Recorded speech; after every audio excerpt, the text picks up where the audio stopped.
বীরভূমের লাভপুরের বন্যাকবলিত এলাকা পরিদর্শন করলেন বীরভূম জেলার সভাধিপতি কাজল শেখ। দেখুন, কালকে আমাদের বিধানসভা ছিল, আমরা ওখানে গিয়েছিলাম। তো ওখানে আমাদের রাজ্যের মাননীয় মুখ্যমন্ত্রী মাননীয় মমতা বন্দ্যোপাধ্যায় তিনি আমাদের সকলের সামনে নির্দেশ দেন যেসব বন্যা কবলিত এরিয়াগুলো আছে সেই এরিয়াগুলো ভিজিট করার জন্য।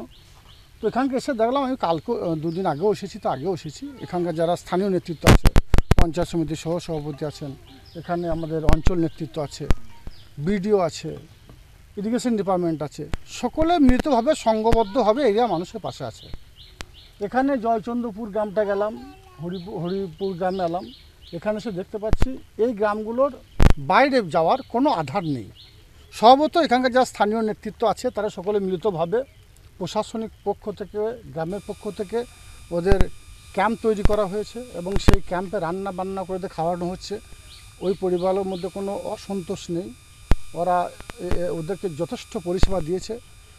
সব থেকে বড় ব্যাপার, এখানকার যারা কৃষক তাদের মাথায় হাত পড়েছে।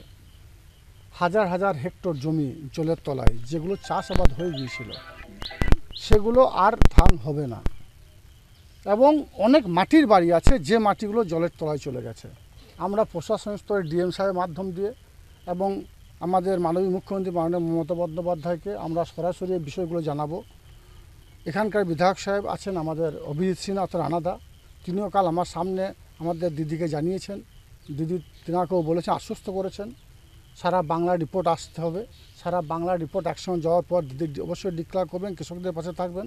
আর আমরা জানি আমাদের মাননীয় মুখ্যমন্ত্রী মাননীয় মমতা বন্দ্যোপাধ্যায় শীত, গ্রীষ্ম, বর্ষা তিনি একমাত্র আমাদের ভরসা। স্বভাবতই মমতা বন্দ্যোপাধ্যায় আমাদের সঙ্গে আছেন। সেই সূত্রে, সেই সুবাদে আমরা সকলে ওই পরিবারগুলোর পাশে আছি। এবং আমি বিধায়ক সাহেবের সঙ্গে আলোচনা করেছি, উনিও কাল সকালে এখানে আসবেন, আমিও কালকে আবার আসব। এবং আমার একটা সোসাইটি আছে, শহীদ সাজু মেমোরিয়াল ওয়েলফেয়ার সোসাইটি, সেই সোসাইটির পক্ষ থেকে এই এরিয়ার যারা ব্লক নেতৃত্ব, অঞ্চল নেতৃত্বের সঙ্গে আলোচনা করেছি। আমি ওনাদের শহীদ সাজু মেমোরিয়াল ওয়েলফেয়ার সোসাইটির পক্ষ থেকে ত্রাণ এখানে বিতরণ করব, সঙ্গে এনারাও মজুদ থাকবেন এবং এনারাও কিছু ডোনেট করবেন। সকলে মিলিতভাবে সংঘবদ্ধভাবে এই এরিয়ার মানুষগুলো পাশে থাকাই আমাদের লক্ষ্য, যেটা আমাদের মাননীয় মুখ্যমন্ত্রী মাননীয় মমতা বন্দ্যোপাধ্যায় কাল বলেছেন। তাই আমাদের নানুর বিধানসভা বিধায়ক আমাদের সঙ্গে আছেন। এইভাবেই আমরা মানুষের পাশে থাকছি এবং আমাদের দৃঢ় বিশ্বাস অল্প দিনের মধ্যে রাজ্য স্তর থেকে কোনো কিছু ডিক্লেয়ার হবে এবং যে কৃষকগুলো ক্ষতিগ্রস্ত হয়েছে এদের পাশে আমাদের মাননীয় মুখ্যমন্ত্রী মমতা বন্দ্যোপাধ্যায় থাকবেন। যে মাটির বাড়িগুলো মাটির তলায়, জলের তলায় চলে গেছে, সে বাড়িগুলোর পুনর্নির্মাণের ব্যবস্থা মাননীয় মুখ্যমন্ত্রী মাননীয় মমতা বন্দ্যোপাধ্যায় করবেন। আপনি কীভাবে এলেন, গ্রামে ঢুকলেন কীভাবে? আমাকে এখানকার যা স্থানীয় নেতৃত্ব আছে, পঞ্চায়েত সমিতির সহসভাপতি শুরু করে আমাদের এখানকার অঞ্চল নেতৃত্ব, আমি এবং রানু বিধানসভা বিধায়ক প্রায় 10টার সময় এখানে আসি। এখানকার ডিজাস্টার ম্যানেজমেন্টের যে বোট আছে সেই বোট এবং নৌকা করে আমাকে এখানে গ্রামে গ্রামে নিয়ে যায় এবং গ্রামের প্রত্যেকটি সাধারণ মানুষের সঙ্গে আমরা কথা বলি। জলবন্দী অবস্থায়, গ্রামগুলো জলবন্দী অবস্থায়, গ্রামের স্কুলের ছাত্রছাত্রীদের স্কুল যাওয়ার কোনো আধার নেই, নৌকায় করে তারা স্কুল যেতে পারছে না। এখানে এসে ভালো লাগলো যে স্কুলের শিক্ষকরা এই গ্রামে এসে ছোটো ছোটো বাচ্চাদের, প্রাথমিক স্কুল রয়েছে হরিপুরে, বাচ্চা ছেলে মেয়েদের পড়াশোনা করাচ্ছে, খুবই ভালো লাগলো। এখানকার প্রশাসনিক স্তর লেভেলে যারা নেতৃত্ব আছেন তারা যেভাবে মানুষের পাশে রয়েছেন, সত্যি খুবই ভালো লাগলো। এভাবেই মানুষের পাশে থাকা উচিত বলে আমি মনে করি। এখানকার যারা লোকাল নেতৃত্ব, ব্লক নেতৃত্ব যেভাবে মানুষের পরিষেবা দিচ্ছে, অবশ্যই সেগুলো নিয়ে গিয়ে আমাদের মাননীয় মুখ্যমন্ত্রী মাননীয় মমতা বন্দ্যোপাধ্যায়ের কাছে তুলে ধরবো।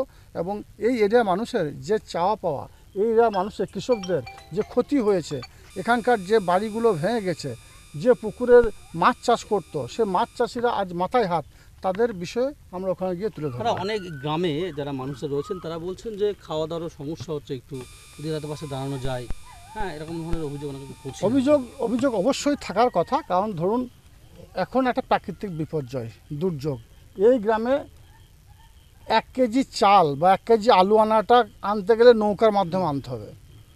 সবতে হয়তো সঠিক টাইমে পৌঁছাচ্ছে না, কিন্তু এখানকার যারা আমাদের গ্রাম পঞ্চায়েতের মেম্বার রয়েছে ওদের সঙ্গে কথা বললাম, ওরা রান্না বান্না করে গ্রামের মানুষকে খাওয়াচ্ছে। এবং ওখানকার যারা বয়োজ্যেষ্ঠ মহিলা আছে, মায়েদের সঙ্গে কথা বললাম, তারাও কিন্তু খুশি। এই গ্রামের পঞ্চায়েত মেম্বার থেকে শুরু করে আমাদের অঞ্চল নেতৃত্ব, ব্লক নেতৃত্ব যেভাবে পরিষেবা দিয়েছে ওরা খুশি আছে, যেটুকু পেয়েছে ওতেই ওদের তৃপ্তি আছে। ওদের অসুবিধা তেমন কিছু হচ্ছে না, যদিও আগামীকাল থেকে আরও ত্রাণ আমরা বাড়ানোর চেষ্টা করছি। এবং আমি সিএমও সাহেবকে ফোন করলাম, দেখুন এখানে যেহেতু বন্যা পরিস্থিতি, গ্রাম মাঠগুলো জলে ডুবে গেছে, মাঠে যে বিষধ সাপগুলো থাকে সেগুলো গ্রামে চলে এসেছে। বীরভূম জেলার সিএমও সাহেবকে আমি ফোন করলাম, উনি সঙ্গে সঙ্গে ব্যবস্থা নিয়েছেন। উনি এখানকার বিএমও সাহেবকে নির্দেশ দিলেন 50 সিসি এখানে ওই কার্বলিক অ্যাসিড আনার জন্য বললেন। আমাদের পঞ্চায়েত সমিতির সহসভাপতিকে বললাম, উনি যাবেন, ওনার মাধ্যমে আসবে এবং একটা টিম আসছে, মেডিকেল টিম, সেই টিমটিকে নৌকার মাধ্যমে গ্রামে নিয়ে গিয়ে মেডিসিন সহ ওইগুলোর ব্যবস্থা করা হবে।